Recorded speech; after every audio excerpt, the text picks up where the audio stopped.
So students, last class में हमने study किया था gravitational field intensity due to sphere, और स्फीयर आपने दो टाइप के स्टडी करे थे, hollow sphere and solid sphere. Now next is gravitational field intensity due to ring, ठीक। और हमें कैलकुलेट करना है एट इट्स एक्सिस, मतलब एक्सिस पे अगर कोई पॉइंट है जिसको आप बोलेंगे एक्सियल पॉइंट, तो gravitational field intensity at axial point due to a ring having mass m and radius r।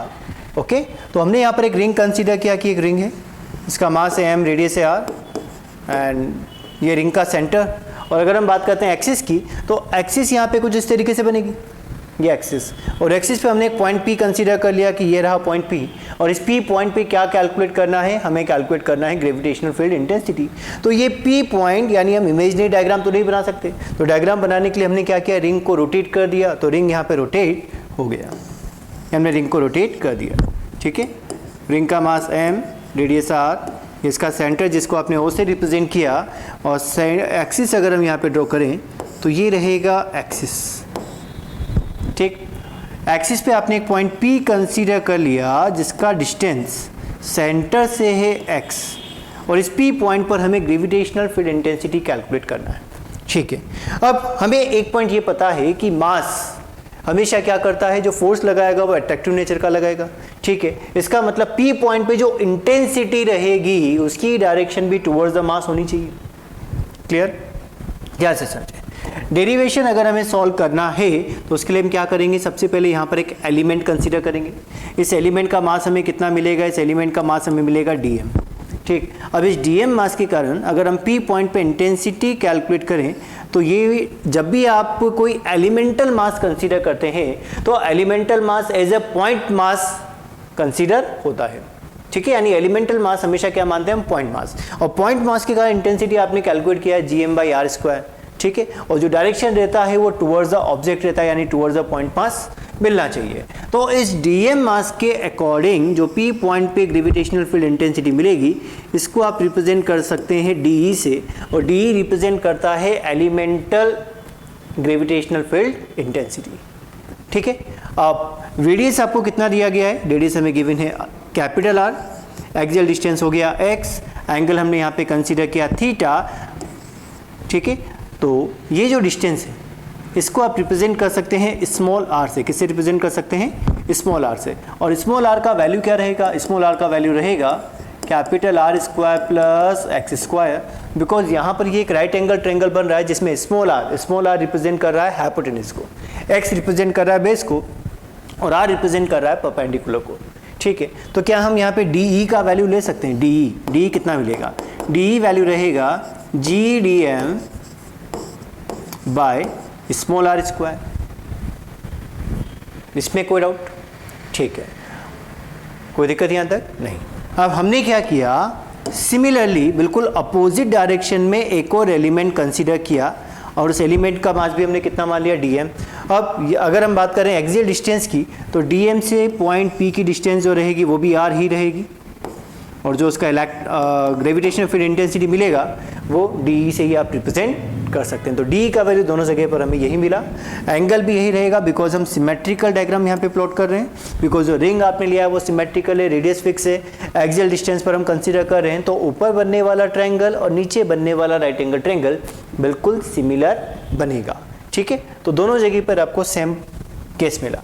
अब अगर आप इस dE कंपोनेंट को, dE के दो कंपोनेंट हम परफॉर्म कर दें, फर्स्ट कंपोनेंट जो इन डायरेक्शन ऑफ थीटा है वो कंपोनेंट बनेगा dE cos थीटा, पहले वाले का cos कंपोनेंट, ठीक है। क्या सेकंड का cos कंपोनेंट भी इधर ही बनेगा, बिकॉज थीटा एंगल बन रहा है, तो यहाँ पर आप लिख सकते हैं 2dE cos थीटा, यानी दोनों के cos थीटा वाले कंपोनेंट एड अप हो गए, ठीक है।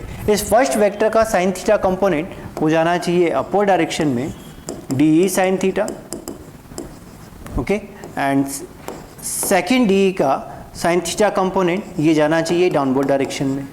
तो क्लियरली हमें यहाँ पे पता लग रहा है कि दोनों के जो साइन थीटा कंपोनेंट हैं वो दोनों एक दूसरे को क्या कर देंगे, कैंसिल आउट कर देंगे, और दोनों के जो dE कंपोनेंट है वो हो जाएंगे एड अप, ठीक है।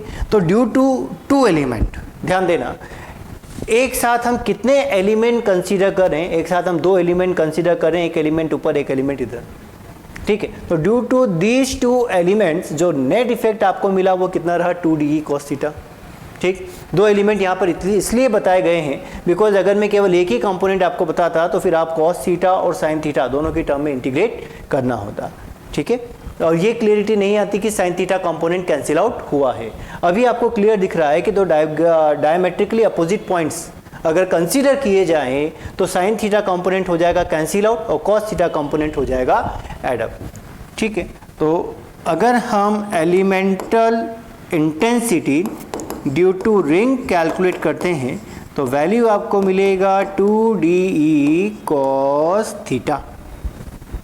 ठीक है, अब D के प्लेस पर हम लिख सकते हैं GdM/r² और cos थीटा को यहाँ ट्रायंगल से लिखा जा सकता है base upon hypotenuse that means x/r।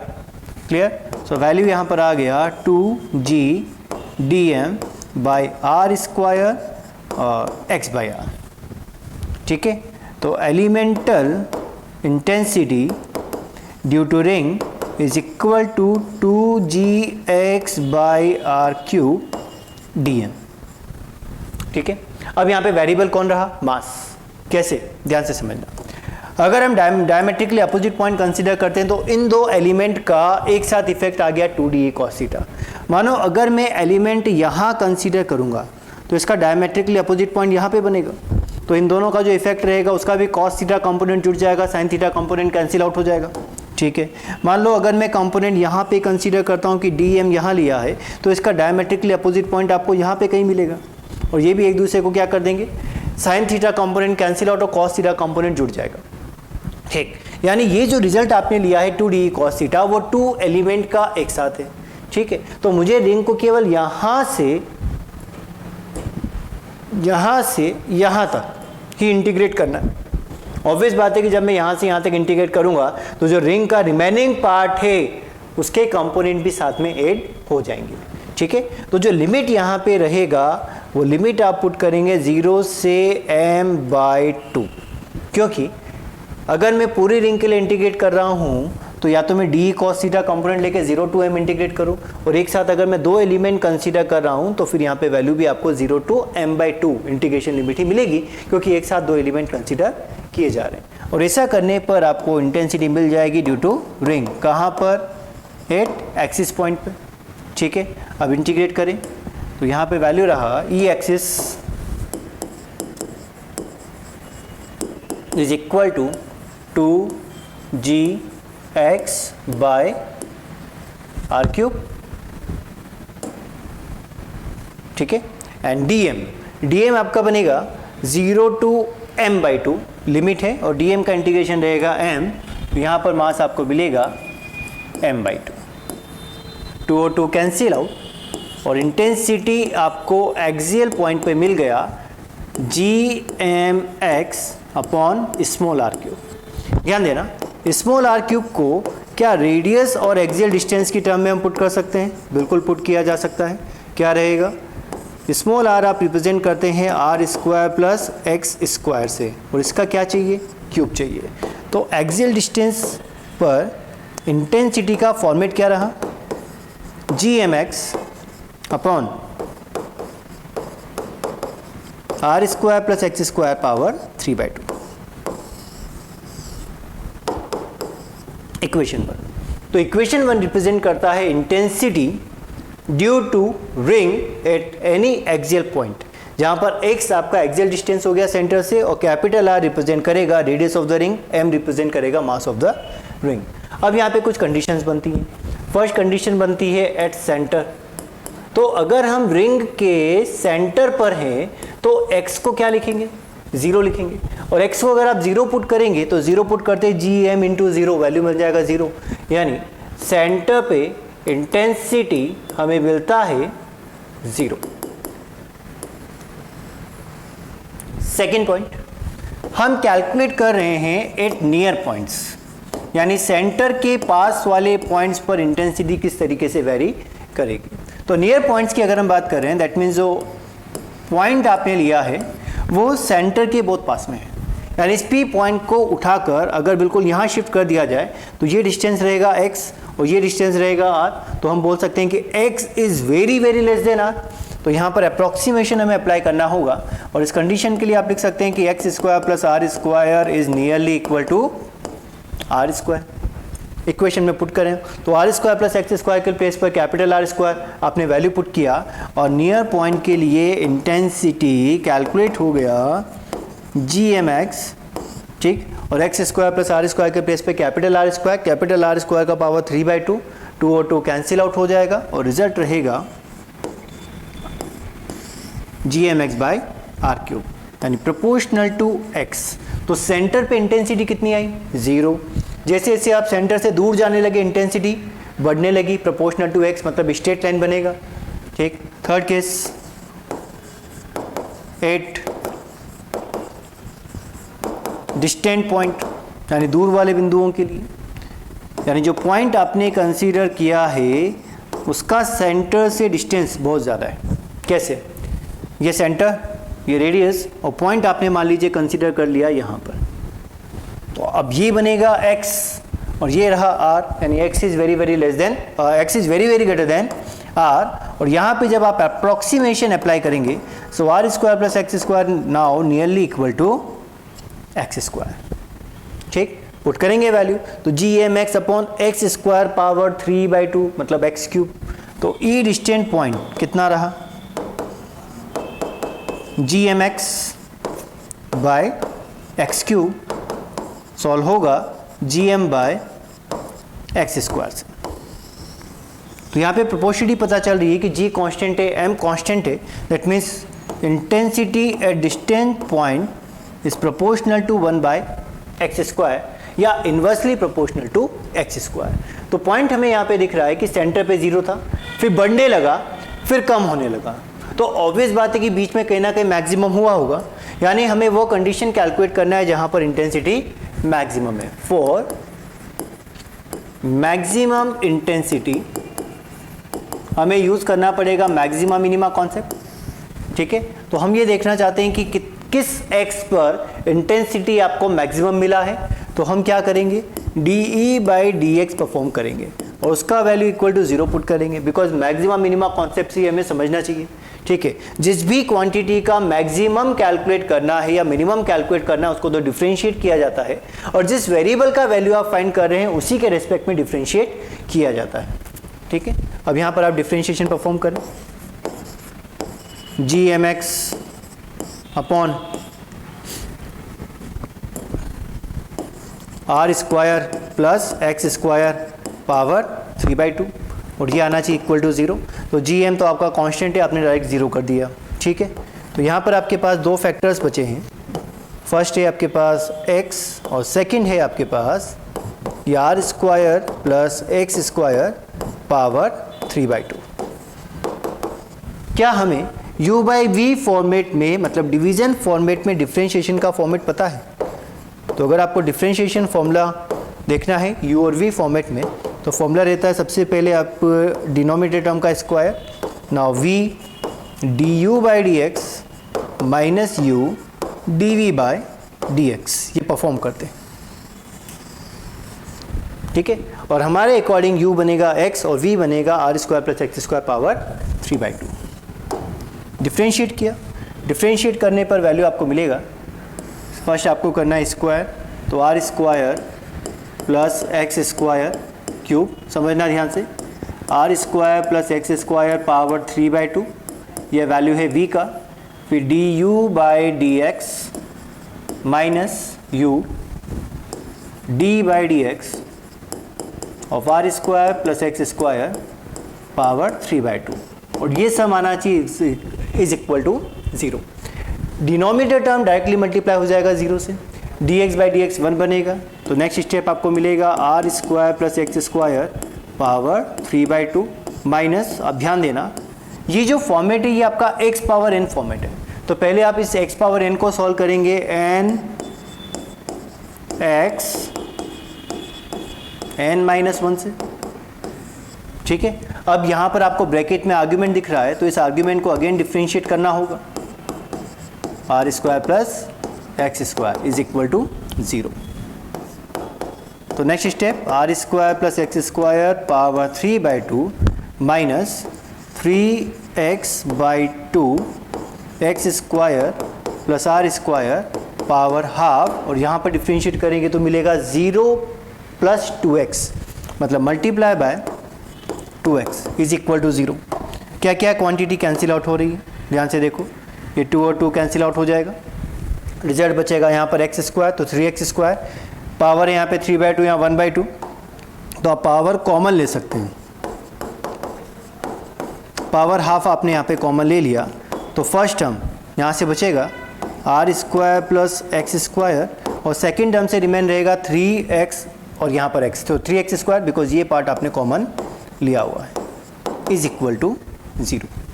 ठीक है, मल्टीप्लाई कर दिया राइट हैंड साइड में दिस टर्म को, रिमेनिंग 0, सो रिजल्ट रहा r square minus 2x square is equal to 0 and x is equal to plus minus r by root 2। यानी आपने exit location calculate कर लिया r बाई रूट 2, जहाँ पे field आपको क्या मिलेगा, मैक्सिमम मिलेगा, यानी जो इंटेंसिटी है वो मैक्सिमम काउंट होगी। ठीक है, तो स्टेप बाय स्टेप आपने डिफरेंशिएशन कैलकुलेट कर लिया, सॉल्व किया, सॉल्व करने पर आंसर रहा x is equal to plus minus r by root 2। तो पहले में पता है कि सेंटर पे 0, फिर बढ़ने लगेगा स्ट्रेट लाइन, फिर मैक्सिमम होगा r बाई रूट 2 पर, फिर डिक्रीज करने लगेगा proportional to 1 by x square. ठीक, मानो अब आपसे पूछा गया कि maximum gravitational field intensity due to ring, तो क्या मुझे आप बता सकते हैं कि किस लोकेशन पे ग्रेविटेशनल फील्ड इंटेंसिटी आपको मैक्सिमम मिलेगा? पॉइंट आपको पता है कि 8x is equal to plus minus r by root 2, intensity maximum रहेगी। तो आपने E के फॉर्मेट में x के प्लेस पर क्या पुट किया, r बाई रूट 2 पुट किया, तो gm x upon r square plus x square power 3/2 और कैलकुलेट किया, तो इंटेंसिटी आपको मैक्सिमम मिलेगी। कितनी मिलेगी? 2/3√3 gm बाय आर स्क्वायर। तो अगर आपसे पूछा जाए कि maximum gravitational field intensity due to ring, तो आंसर रहेगा 2/3√3 gm बाय आर स्क्वायर। ठीक, अब बात करें हम ग्राफ की कि ग्राफ किस तरीके से फॉर्म होना चाहिए। ध्यान से समझना, ये distance x, gravitational field intensity E, centre पे कितना वैल्यू है, हम बात कर रहे हैं, भी मॉड का ग्राफ बना रहे हैं, सेंटर पे वैल्यू कितना है, सेंटर पे वैल्यू है 0। ठीक है, 0, तो ग्राफ 0 से स्टार्ट होगा, फिर 0 से लेके r बाई रूट 2 तक value proportional to x straight line के अकॉर्डिंग बढ़ेगी। नियर पॉइंट पे जो रिजल्ट आपको मिला है वो मिला है आपको प्रोपोर्शनल टू x। ठीक है, r बाई रूट 2 पे जाके वैल्यू मैक्सिमम हो जाएगी और उसके बाद ये अपने आप को डिक्रीज करेगी proportional to 1 by x square से। तो ये ग्राफ बनेगा आपका gravitational field intensity versus distance. सारे रिलेशन वही आ रहे हैं।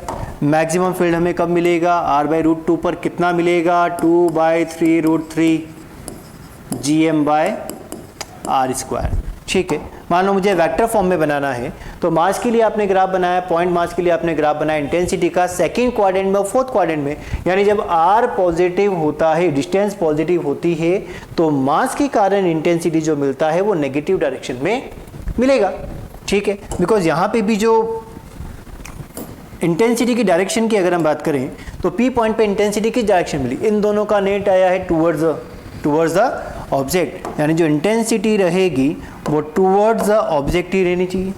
ठीक है, इसलिए जो डायरेक्शन आती है उसके अंदर नेगेटिव हम कंसीडर करते हैं, और नेगेटिव आने के कारण क्वाड्रेंट चेंज हो जाता है। तो अगर मुझे intensity vector versus distance graph बनाना है, तो ग्राफ का पैटर्न तो यही रहेगा, केवल इसका मिरर इमेज आ जाएगा। कैसे कि r बाई रूट 2 तक तो ग्राफ लीनियरली इंक्रीज करेगा। ठीक है, और उसके बाद proportional to 1 by x square, graph कुछ इस तरीके से बनना चाहिए।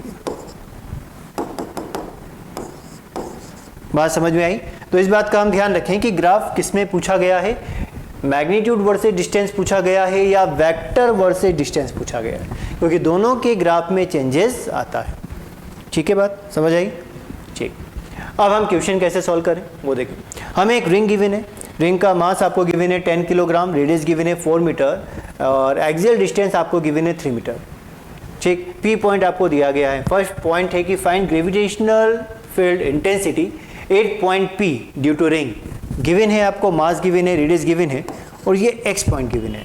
तो एक्सियल पॉइंट पर इंटेंसिटी अगर कैलकुलेट करना है तो फॉर्मूला क्या लगेगा? फॉर्मूला लगेगा G M x upon r square plus x square power 3/2।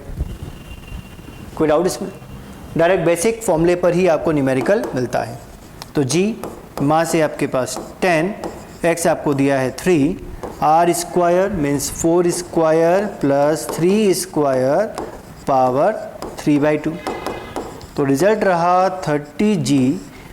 4 square plus 3 square represent करता है 5 स्क्वायर को और 5 स्क्वायर का स्क्वायर रूट 5, यानी यहाँ पे रिजल्ट रहा आपके पास 5 क्यूब। सो 30G बाय 125 और थोड़ा सा और सॉल्व करें वैल्यू तो आ जाएगा आपके पास 6G बाय 25। जी की डमी अगर आंसर देना है तो यही आंसर है, अदरवाइज पूरे नंबर में सॉल्व करना है तो जी का वैल्यू 6.6 इंटू 10 पावर -11 पुट कर दें, सॉल्व करें, हमें आंसर मिल जाएगा। ग्रेविटेशनल फील्ड इंटेंसिटी आप कैलकुलेट कर रहे हैं तो यूनिट क्या बनेगा इसका? न्यूटन पर किलोग्राम यूनिट बनेगा। ठीक है बात। सेकेंड क्वेश्चन क्या पूछा गया? Find force on mass m naught is equal to 2 kg placed at point P। यदि P पॉइंट पर एक मास m नॉट पुट कर दिया जाए तो इस पे लगने वाला फोर्स, तो ऑब्वियस बात है कि इंटेंसिटी हम कैलकुलेट कर चुके हैं। इंटेंसिटी का वैल्यू आपको पता है 6G/25। तो क्या इंटेंसिटी को मास से मल्टीप्लाई करके फोर्स सोल्व किया जा सकता है? बेसिक कॉन्सेप्ट आप समझना। हमने फोर्स कैलकुलेट करने के दो मेथड पढ़े हैं। फर्स्ट मेथड आपने पढ़ा है Gm1m2/r², लेकिन ये स्पेसिफिक मेथड है जो आप केवल पॉइंट मास के लिए अप्लाई कर सकते हैं। ठीक है। सेकेंड मेथड आपने पढ़ा है F is equal to m into E. ये आपका जनरलाइज मेथड है, यूनिवर्सल मेथड है जो किसी भी कंडीशन में अप्लाई किया जा सकता है। तो ध्यान देना कि अगर मैं बात करता हूँ F21 तो F21 क्या रिप्रेजेंट करता है? फोर्स ऑन 2 ड्यू टू 1, यानी मास आएगा सेकंड का और इंटेंसिटी आएगी फर्स्ट की। लेकिन इसका रिवर्स भी तो ट्रू है। F12 अगर कैलकुलेट करता हूँ तो मास 1 का होना चाहिए और इंटेंसिटी सेकंड की होनी चाहिए। क्या ये बात क्लियर हुई? ठीक है। यानी आप किसी भी ऑब्जेक्ट की इंटेंसिटी को दूसरे ऑब्जेक्ट के मास से मल्टीप्लाई करके फोर्स कैलकुलेट कर सकते हैं। ठीक है। अब हमने क्या किया है इस प्रोसीजर में? आप देखें, इस प्रोसीजर में आप रिंग की इंटेंसिटी कैलकुलेट कर चुके हैं पॉइंट P।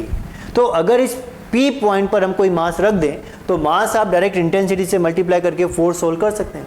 और इस बात का जरूर ध्यान रखा जाए कि जब भी आपको रिंग और एक कोई अदर ऑब्जेक्ट दिया जाए तो इंटेंसिटी हमेशा किसकी लोगे? रिंग की लोगे।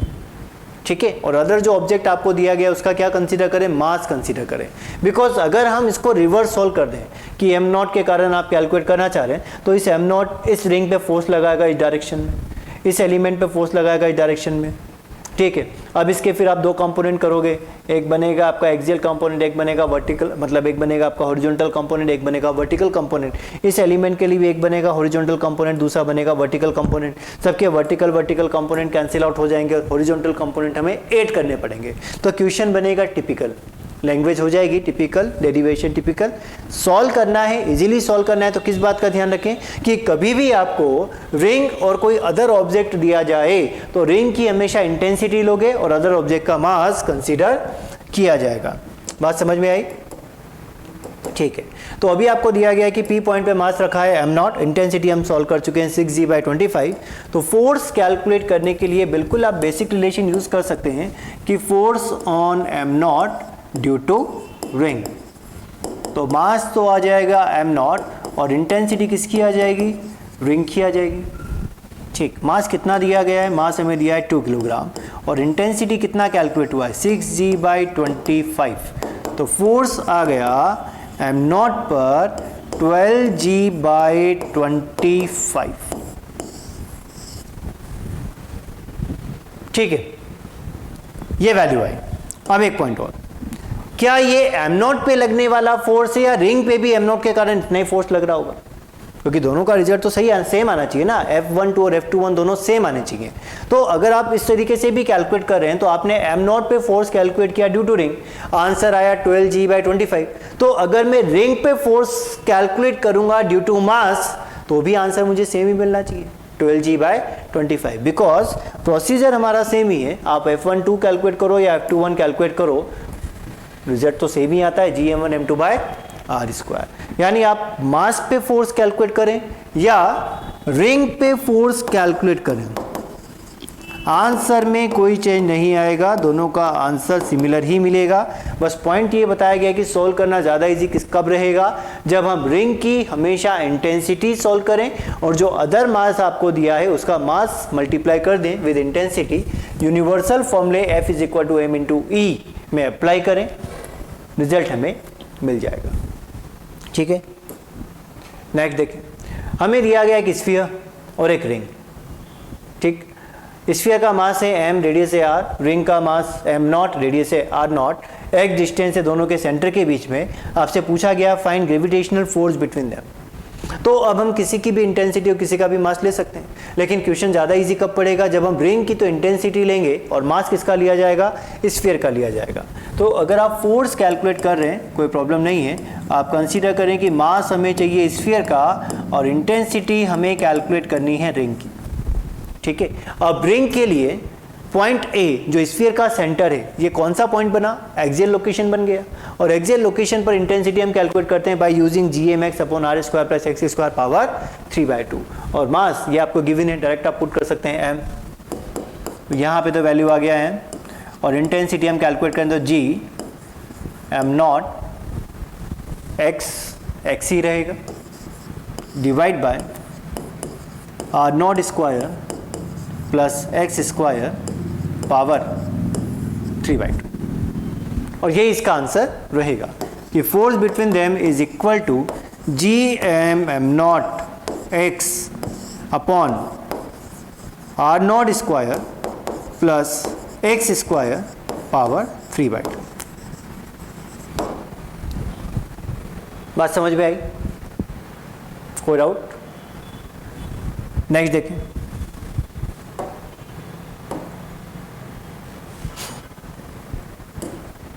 मान लीजिए हमें दिया है एक रिंग, रिंग का मास हमें गिवन है 25 किलोग्राम। ठीक है, रेडियस आपको गिवन है इसका 5 मीटर,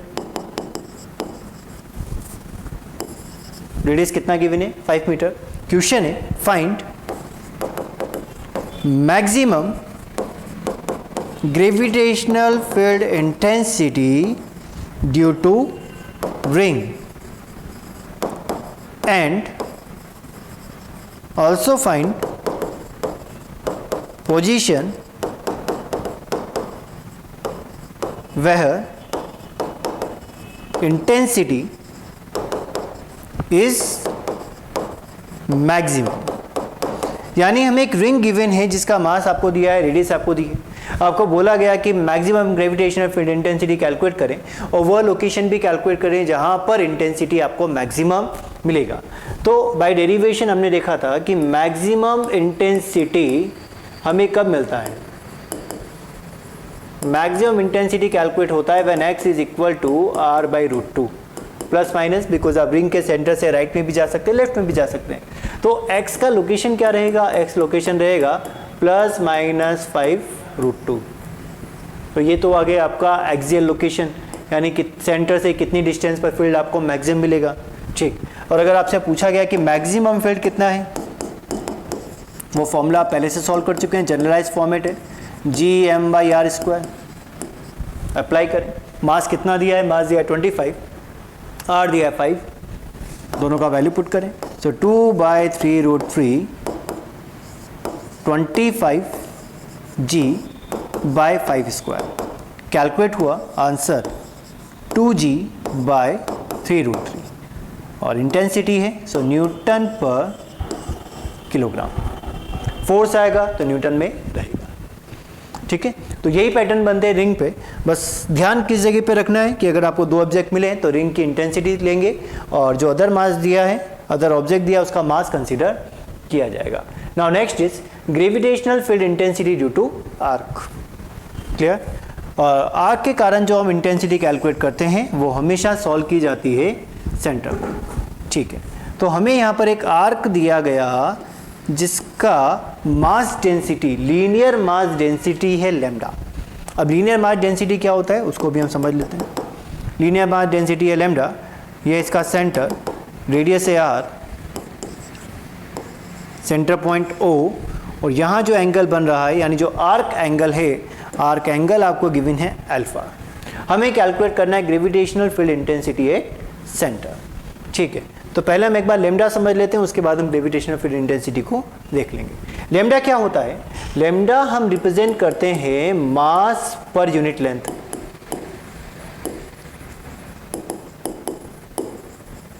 मास पर यूनिट लेंथ। ठीक है, इसका मतलब अगर आपको कोई 1D ऑब्जेक्ट दिया गया है, 1D ऑब्जेक्ट का आपको मास पता है, 1D ऑब्जेक्ट की आपको लेंथ पता है, तो उसका मास पर यूनिट लेंथ आप कैलकुलेट कर सकते हैं बाय यूजिंग m/l, और उसको आप रिप्रेजेंट किससे करेंगे? लैम्डा से रिप्रेजेंट करेंगे। इसका यूनिट क्या बनेगा? इसका यूनिट बनेगा किलोग्राम पर मीटर। ये बात समझ में आई? बिल्कुल सिंपल एग्जांपल से हम समझे तो मान लीजिए अगर हम कोई ये 5 मीटर लेंथ का ऑब्जेक्ट लेते हैं और इस 5 मीटर लेंथ के ऑब्जेक्ट का जो मास है वो है 10 किलोग्राम। अब आपसे पूछा गया कि 2 मीटर का जो एलिमेंट है, 2 मीटर का जो एलिमेंट आपने लिया इसका मास कितना है, तो आप इसके लिए यूनिटरी मेथड अप्लाई करेंगे। यूनिटरी मेथड आप कैसे अप्लाई करते हैं कि 5 मीटर लेंथ पर मास आया है 10 किलोग्राम, तो 1 मीटर लेंथ पे मास कितना मिलेगा? 10/5, और इसका यूनिट देखो क्या आया? Kilogram per metre. तो किलोग्राम पर मीटर किसको रिप्रेजेंट करता है? मास पर यूनिट लेंथ को रिप्रेजेंट करता है। यानी न्यूमेरिकल में आपने क्या सॉल्व कर लिया? लैम्डा सॉल्व कर लिया। ठीक है, फिर आपसे पूछा गया कि 2 मीटर पे कितना मास होगा, तो आप 10/5 × 2 ही तो करोगे, तो इसका मतलब आप लैम्डा को किससे मल्टीप्लाई कर रहे हो? 2 से। तो पर यूनिट लेंथ का मास आपने कैलकुलेट कर लिया। अब जितनी भी लेंथ का रिक्वायर्ड है आप उसको लेंथ के साथ कैलकुलेट कर लें, तो आंसर आपको मिल जाएगा। लैम्डा की वैल्यू आपने सॉल्व करी है 2, और वैल्यू मिलेगा 2 × 2 which is equal to 4 kilogram. तो ये इसका एक बेसिक फॉर्मेट रहता है। अब न्यूमेरिकल में क्या होता है, कभी आपको लैम्डा डायरेक्ट गिवन होता है, कभी आपको मास गिवन होता है। तो अगर आपको मास गिवन है तो मास को आप लैम्डा में कन्वर्ट कर सकते हैं easily. Lambda is equal to m/l use करो। मास अगर गिवन है तो m/l बन जाएगा लैम्डा, और अगर लैम्डा गिवन है मास कैलकुलेट करना है तो m is equal to lambda × l। ये बेसिक पैटर्न यहाँ पर रहता है। ठीक है, तो ये कहानी है थोड़ी सी लैम्डा की। आप ध्यान दें, ओ पॉइंट पर अगर मुझे इंटेंसिटी कैलकुलेट करना है तो पहली बात है कि जो इंटेंसिटी का डायरेक्शन रहेगा वो टुवर्ड्स द ऑब्जेक्ट रहेगा। इसको आपने रिप्रेजेंट कर दिया ई इंटेंसिटी। ठीक है, फॉर्मूला यहाँ पर क्या बनता है? फॉर्मूला रहता है ई, हम कैलकुलेट करते हैं 2g λ/r sin α/2 से। ये इंटेंसिटी को रिप्रेजेंट करता है, इंटेंसिटी ड्यू टू आर्क। और डायरेक्शन किधर रहेगी? डायरेक्शन टुवर्ड्स आर्क, यानी हमेशा जो डायरेक्शन रहेगी इंटेंसिटी की वो टुवर्ड्स आर्क रहेगी। ठीक, अब वेरिएशन क्या बन सकता है? वेरिएशन ये बन सकता है कि लैम्डा के प्लेस पर आपको क्या दिया है? मास दिया है। ठीक, तो लैम्डा को हम कैसे कन्वर्ट कर सकते हैं? Lambda is equal to mass by length. और लेंथ क्या लिखोगे? ध्यान से, आर्क लेंथ, तो angle is equal to arc length upon radius, तो arc length is equal to angle multiply by radius, यानी जो L बनता है वो α/r से रिप्रेजेंट किया जा सकता है। ठीक है, और लैम्डा आप रिलेट कर सकते हैं मास पर यूनिट लेंथ से, जो बन जाता है m/α/r। ये आपको न्यूमेरिकल में क्लियर हो जाएगा। तो ध्यान दें, कभी भी आपको due to arc intensity calculate करना है तो फॉर्मूला आप यूज करें 2g λ/r sin α/2, जहां पर लैम्डा रिप्रेजेंट करता है मास पर यूनिट लेंथ और अल्फा रिप्रेजेंट करता है आर्क का कंप्लीट एंगल, यानी कितने एंगल का आपने आर्क फॉर्म किया है, और आर रिप्रेजेंट करेगा रेडियस को। डायरेक्ट हम फॉर्मूला अप्लाई करें, मास आपको दिया है तो जो इंटेंसिटी का डायरेक्शन रहेगा वो टुवर्ड्स द ऑब्जेक्ट यानी टुवर्ड्स द आर्क रहना चाहिए। न्यूमेरिकल देखो, कैलकुलेट करना है ग्रेविटेशनल फील्ड इंटेंसिटी 8.0 और आपको गिवन एक आर्क। क्लियर? तो हमें गिवन एक आर्क, और इंटेंसिटी कैलकुलेट करना है, तो ऑब्वियस बात है कि जो इंटेंसिटी का डायरेक्शन रहेगा वो टूवर्ड्स द आर्क रहेगा, और ई आर्क हम डायरेक्टली फॉर्मूले से सॉल्व कर सकते हैं। E arc is equal to 2g lambda by are sine alpha by 2। क्या हमें लैम्डा गिवन है? बिल्कुल लैम्डा की टर्म में गिवन है, कोई प्रॉब्लम नहीं। रेडियस आपको आर गिवन है। अल्फा, अल्फा आना चाहिए इन टर्म्स ऑफ रेडियन। किस में आना चाहिए? ध्यान से समझे कि यहाँ पे जो आप अल्फा यूज करते हैं, अल्फा होना चाहिए रेडियन में, यानी इन टर्म्स ऑफ पाई आपको उसको यूज करना है। ठीक है, तो 120 डिग्री के लिए क्या बनेगा अल्फा? 2 pi by 3। तो अल्फा यहां पर रहेगा 2 pi by 3 in terms of radian. सभी वैल्यूज आपको गिवन है, पुट कर दें तो आंसर बनेगा 2g lambda by are sign. आप यहाँ पे डायरेक्ट भी लिख सकते हैं कि 120/2, और 120/2 किसको रिप्रेजेंट करेगा? 60 को रिप्रेजेंट करेगा। ठीक है, और साइन 60 का value √3/2, 2 cancel out, answer √3g lambda by r, यह आ गया आपका ई। और अगर आपको वेक्टर में कैलकुलेट करना है तो आंसर बन जाएगा √3g lambda by r in direction towards the object. बिल्कुल बाइसेक्टर पे बनेगा, और बाइसेक्टर पे बनेगा तो ऊपर एंगल रहेगा 60, नीचे एंगल रहेगा 60, तो प्लस आई कैप इधर, माइनस आई कैप इसकी अपोजिट डायरेक्शन। तो अगर आपको विद डायरेक्शन कैलकुलेट करना है तो फिर आप वेक्टर फॉर्म में भी इसको कन्वर्ट कर सकते हैं। मैग्नीट्यूड सॉल्व करना है तो √3g लैम्डा बाई आर, ये मैग्नीट्यूड रहा जो आपने बेसिक फॉर्म में 2g lambda by are sine alpha by 2 से कैलकुलेट कर लिया है। नेक्स्ट देखिए, ग्रेविटेशनल फील्ड इंटेंसिटी 8.0, ये हमें कैलकुलेट करना है। ठीक है, इस बार हमें दिया है मास और एंगल कितना दिया है? 90 डिग्री।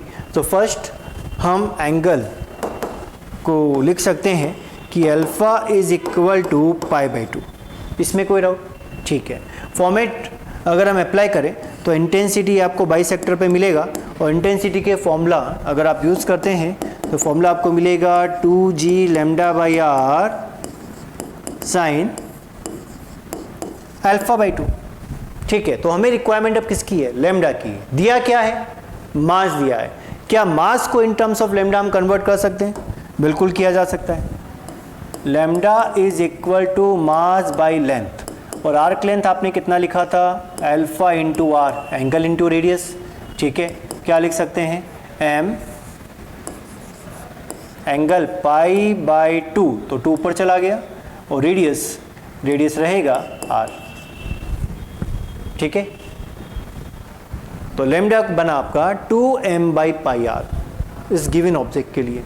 पुट कर दें वैल्यू, तो E is equal to 2g by r पहले से, और value of lambda 2m by pi r sine alpha के प्लेस पर पाई बाई 2/2, यानी 90/2 ये 45 डिग्री को रिप्रेजेंट करेगा। साइन 45 का वैल्यू होता है 1/√2।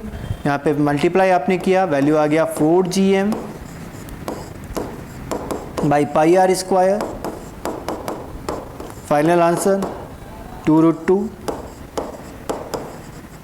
gm by pi r square. ठीक है, कोई डाउट इसमें? तो अगर आपको रिंग दिया है तो रिंग के लिए फॉर्मूला यूज करें, आर्क अगर दिया है तो आर्क के लिए फॉर्मूला यूज करें, हमें आंसर मिल जाएगा। नोट करें, नोट हुआ? Now next point is acceleration due to gravity. ठीक है, मान लो हमने अर्थ कंसीडर किया, अर्थ के मास को हमने कैपिटल M कंसीडर कर लिया, अर्थ की रेडियस को आपने कैपिटल R कंसीडर कर लिया। ठीक है, अब अर्थ के सेंटर से स्मॉल r डिस्टेंस पर एक मास पार्टिकल रखा है जिसको आपने स्मॉल m से रिप्रेजेंट किया। ये डिस्टेंस अर्थ के सेंटर से कितना है? ये है स्मॉल r।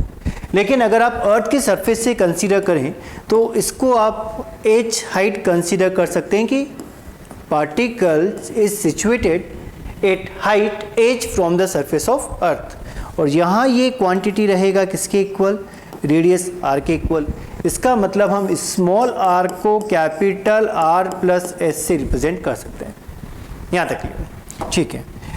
फिर हमने एलएलएम में समझा है कि अगर कोई मास पार्टिकल अर्थ के सरफेस से ऊपर रखा है तो उस पर एक फोर्स लगता है जिसको आप m इंटू जी से रिप्रेजेंट करते हैं, जिसकी direction towards the centre of object होती है या towards the centre of earth होती है। यानी इस mg पे जो फोर्स लग रहा है इसको आप रिप्रेजेंट, m पे जो फोर्स लग रहा है इसको आप रिप्रेजेंट कर सकते हैं स्मॉल m इंटू जी से, जहाँ पे g क्या रिप्रेजेंट करता है, g रिप्रेजेंट करता है एक्सेलरेशन ड्यू टू ग्रेविटी। ऐसा हमने पढ़ा है या नहीं पढ़ा है? एनएलएम में आपने क्वेश्चन सॉल्व करें कि कोई भी मास पार्टिकल है जिसको अर्थ अपनी तरफ अट्रैक्ट कर रही है विद अ फोर्स mg, जहाँ पर m आता है मास का, ऑब्जेक्ट किसका, ऑब्जेक्ट का मास, और g आप रिप्रेजेंट करते हैं एक्सेलरेशन ड्यू टू ग्रेविटी। ठीक, मानो इसी पॉइंट पर अर्थ और इस पॉइंट मास m के बीच में हम लगने वाला फोर्स कैलकुलेट करें तो वो कैलकुलेट किया जा सकता है mass into intensity due to mass multiply by intensity due to earth. और अर्थ की इंटेंसिटी आउटवर्ड पॉइंट पे कितनी मिलेगी, g capital M by small r square. दोनों में सोल्व किया जा सकता है। यानी इस m मास पार्टिकल पे लगने वाला फोर्स एक तो आप लिख सकते हैं m इंटू जी, और सेकेंड आप लिख सकते हैं जो अभी तक आपने समझा है उसके अकॉर्डिंग कि मास मल्टीप्लाई बाय इंटेंसिटी। और अर्थ का इंटेंसिटी कितना मिलेगा, अर्थ का इंटेंसिटी रहेगा g capital M by small r square. और स्मॉल r को हम क्या लिख सकते हैं, स्मॉल r यहाँ पे रिप्रेजेंट कर रहा है r प्लस h को। क्या ये दोनों वैल्यू इस स्मॉल m पार्टिकल पे लगने वाले फोर्स को रिप्रेजेंट कर रही है? बिल्कुल कर रही है। यानी इक्वेशन 1 और equation 2 both are equal. So you can write mg is equal to g capital M small m by small r square. m and m cancel out and value of g is equal to g capital M by small r square, जहाँ पे small r represent कर रहा है distance from centre. ठीक है, तो इसको आप कन्वर्ट कर सकते हैं in terms of height of the object from the surface of अर्थ। यानी स्मॉल r को हम r प्लस h रिप्रेजेंट कर सकते हैं। तो ये एक बेसिक फॉर्मेट बन गया। ठीक है, ग्रेविटेशनल एक्सेलरेशन को कैलकुलेट करने का अगर पार्टिकल किसी हाइट पर अवेलेबल है, या एक जनरल फॉर्मेट हमें मिल गया एट द सरफेस आप छोड़ें, अभी हम बात करते हैं किसी भी जनरल कंडीशन पे। ठीक है, जहाँ पर कैपिटल R रिप्रेजेंट करता है रेडियस ऑफ अर्थ, और अर्थ का रेडियस हम कितना कंसीडर करते हैं, अर्थ का रेडियस है 6400 किलोमीटर। ठीक है, स्मॉल r क्या रिप्रेजेंट कर रहा है, स्मॉल r रिप्रेजेंट कर रहा है height of the object from surface, या ऐसा बोल सकते हैं distance of object and centre of earth. ठीक है, डिस्टेंस ऑफ ऑब्जेक्ट या point from centre of earth, from centre of earth. यानी अर्थ के सेंटर से कितनी डिस्टेंस पर ऑब्जेक्ट रखा हुआ है वो स्मॉल r से आप रिप्रेजेंट करेंगे। स्मॉल r का value capital R plus s से रिप्रेजेंट किया जा सकता है। और अगर आप g का वैल्यू कैलकुलेट करते हैं तो एक जनरलाइज फॉर्मेट आपको मिला है gm by small r square. तो क्या आप ये बोल सकते हैं कि अगर इन दोनों इक्वेशन को आप कंपेयर करें तो m और m तो हो गया कैंसिल आउट, तो स्मॉल g का value intensity due to earth के इक्वल आया। ठीक है, ध्यान दें।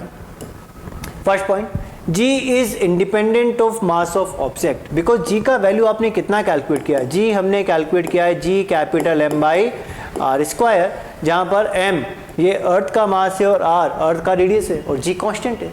यानी जिस ऑब्जेक्ट पर हम फोर्स कैलकुलेट कर रहे हैं उस ऑब्जेक्ट के मास पे इसकी कोई डिपेंडेंसी नहीं आती है। सेकेंड पॉइंट, फॉर अर्थ, ध्यान रखें किसके लिए हम बात कर रहे हैं, अर्थ के लिए, कि for earth gravitational field intensity यानी E and acceleration due to gravity यानी G, E and G are two different quantities having same magnitude and same direction। देखो दोनों क्वांटिटी तो अलग अलग है, एक हम बोल रहे हैं इंटेंसिटी, दूसरा हम बोल रहे हैं एक्सेलरेशन, लेकिन दोनों का मैग्नीट्यूड सेम है, डायरेक्शन सेम है, बिकॉज आपने यहाँ पे कैलकुलेट किया है और आपको G का वैल्यू E के इक्वल मिल रहा है। फोर्स भी वेक्टर क्वांटिटी है, तो जो भी जी का डायरेक्शन होगा वही फोर्स का डायरेक्शन। सिमिलरली जो इंटेंसिटी का डायरेक्शन है वही फोर्स का डायरेक्शन। ठीक है, तो direction and magnitude both are equal, G का और ई का। ठीक है, हम अब कैलकुलेट करना चाहते हैं कि at the surface of earth G का वैल्यू क्या है। जी का बेसिक फॉर्मेट आपने लिखा है G M by small R square.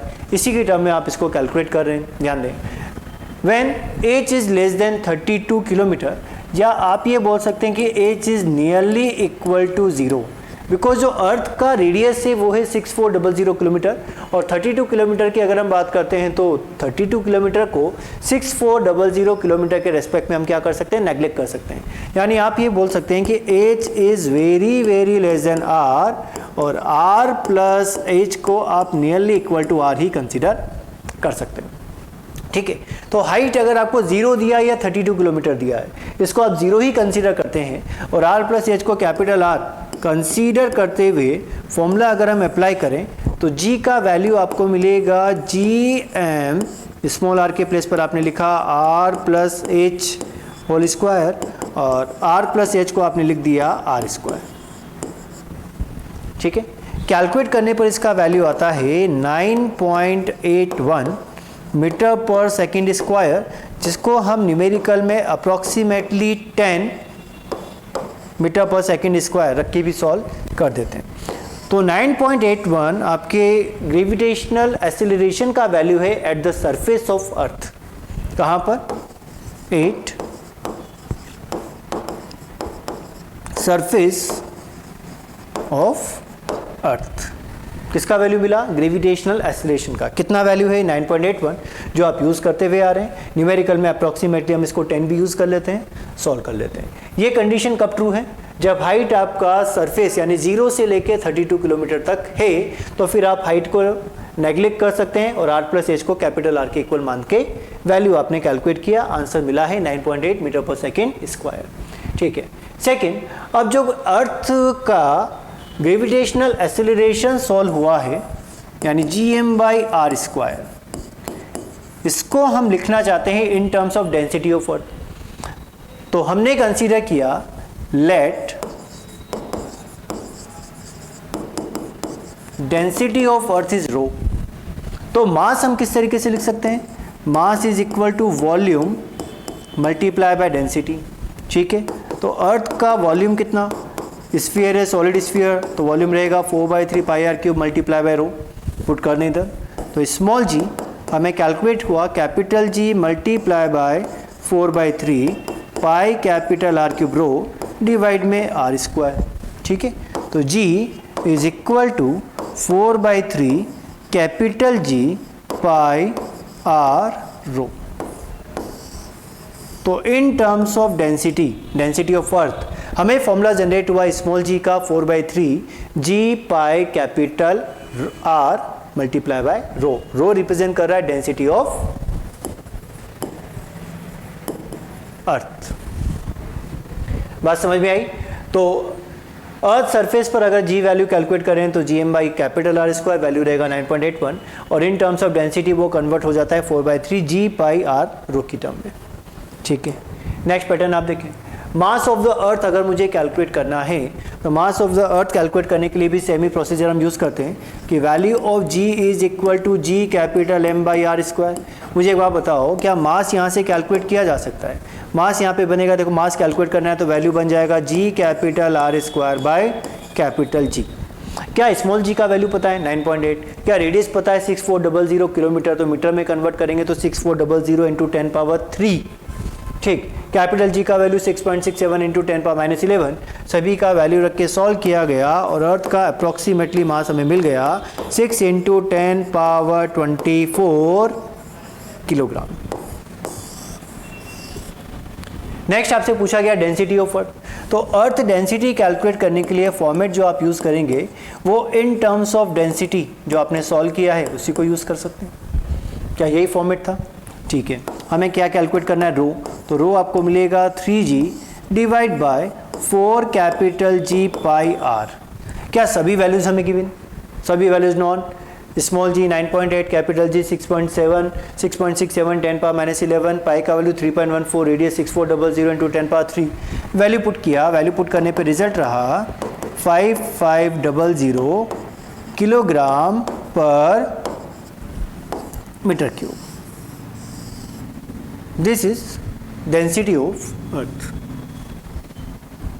ठीक है, अब बात करते हैं वेरिएशन की कि क्या वेरिएशन हो सकता है। तो जी के हमारे पास दो फॉर्मेट है, G M by capital R square and G 4/3 pi capital G pi R, capital G pi R multiply by row.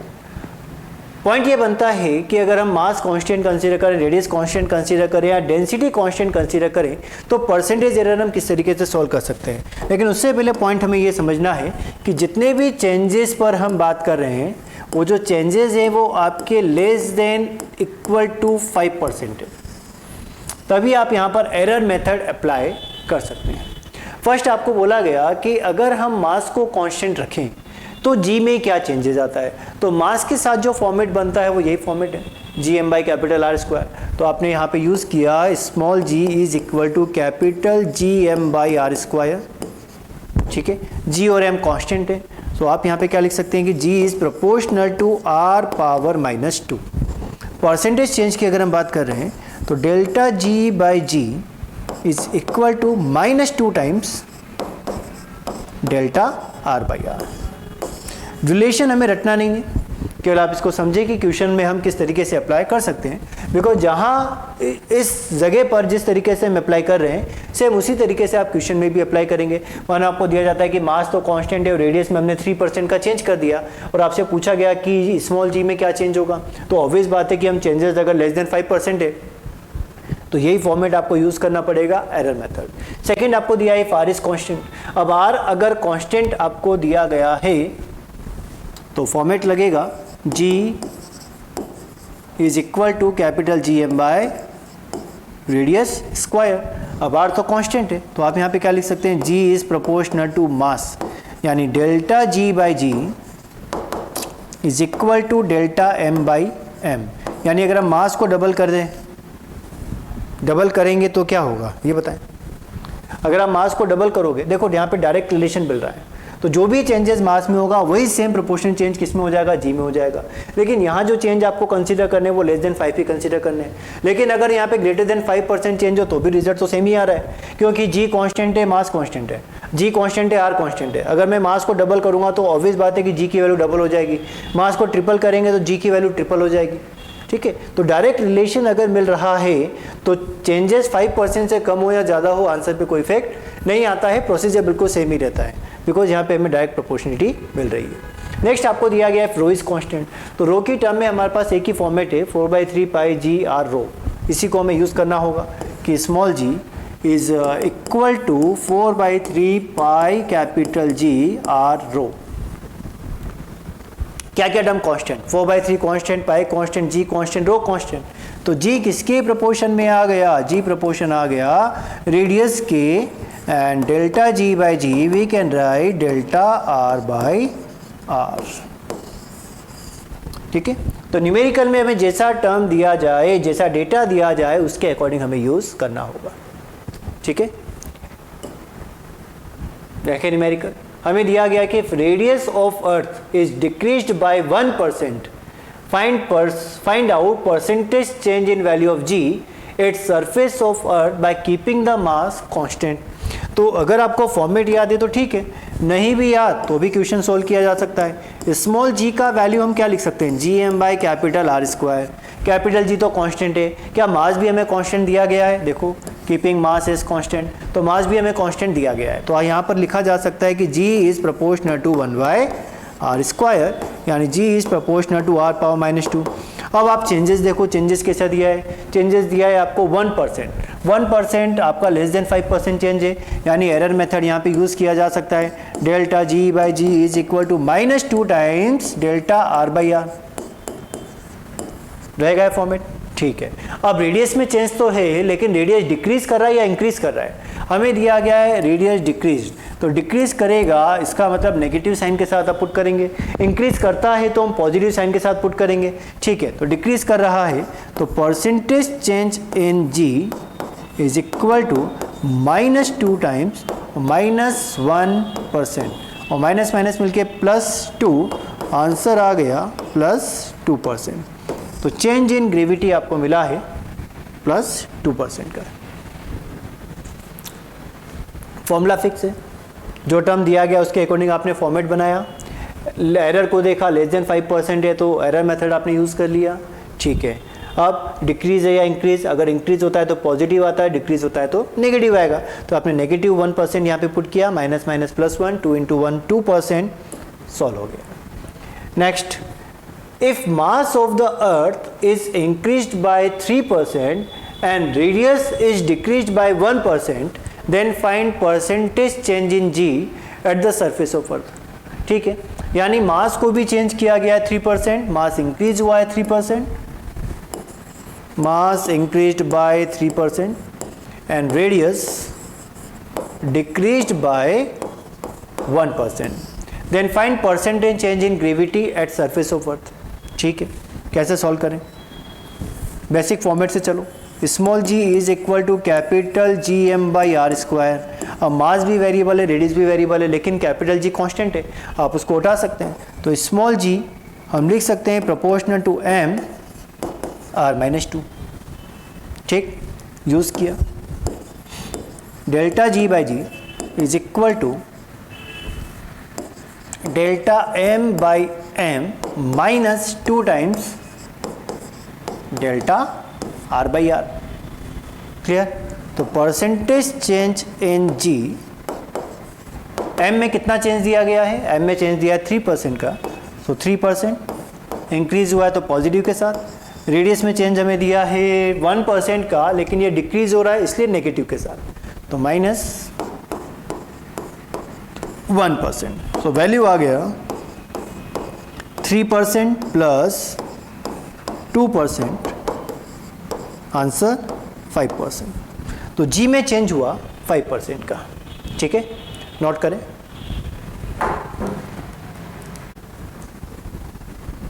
Next question,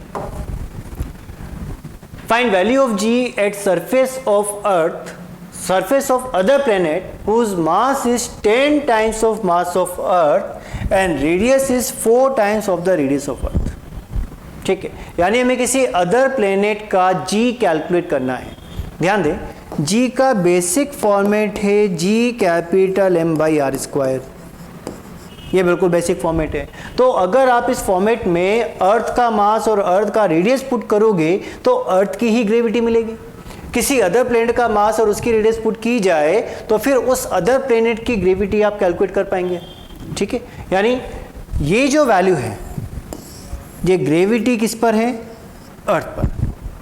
किसी अदर प्लेनेट को आप कंसीडर करेंगे तो अदर प्लेनेट को कंसीडर करने पे मास भी उसी प्लेनेट का आना चाहिए और रेडियस भी उसी प्लेनेट की आनी चाहिए। क्या ये बात समझ में आई? यानी यहाँ पे प्रोपोर्शनलिटी रिलेशन हमें मिल रहा है। ठीक है, अब इस रिजल्ट को आप यूज़ करें। हमें दिया गया कि वो जो अदर प्लेनेट है उसका मास अर्थ के मास का 10 टाइम है, तो यहाँ पर आप लिख सकते हैं 10m, और जो रेडियस है, radius is 4 times of the radius of earth, तो 4 times of radius of earth. ठीक है, ये वैल्यू मिला। क्या लिख सकते हैं? 10/16 gm बाय आर स्क्वायर, और gm बाई आर स्क्वायर किसको रिप्रेजेंट करेगा? GE को रिप्रेजेंट करेगा। GE क्या रिप्रेजेंट करता है? ग्रेविटी ड्यू टू अर्थ या gravity eight the surface of earth.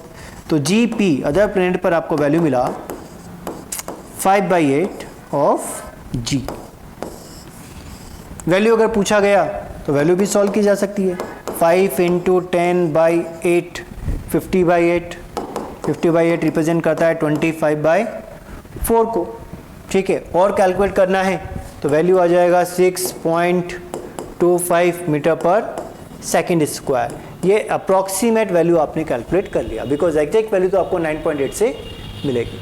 ठीक है। तो कभी आपको इस टाइप के क्वेश्चन मिलते हैं कि किसी अदर प्लेनेट के साथ हमें अर्थ को कंपेयर करना है, तो फिर क्या किया जाए, जो भी बेसिक फॉर्मेट है वही आप यूज़ करें। उसमें एक बार अर्थ के लिए लिखें, एक बार अदर प्लेनेट के लिए लिखें, दोनों को फिर कंपेयर करते हैं, या तो दोनों को डिवाइड लगा दो या फिर वैल्यूज़ को पुट कर दें, आंसर हमें मिल जाएगा। नोट करें।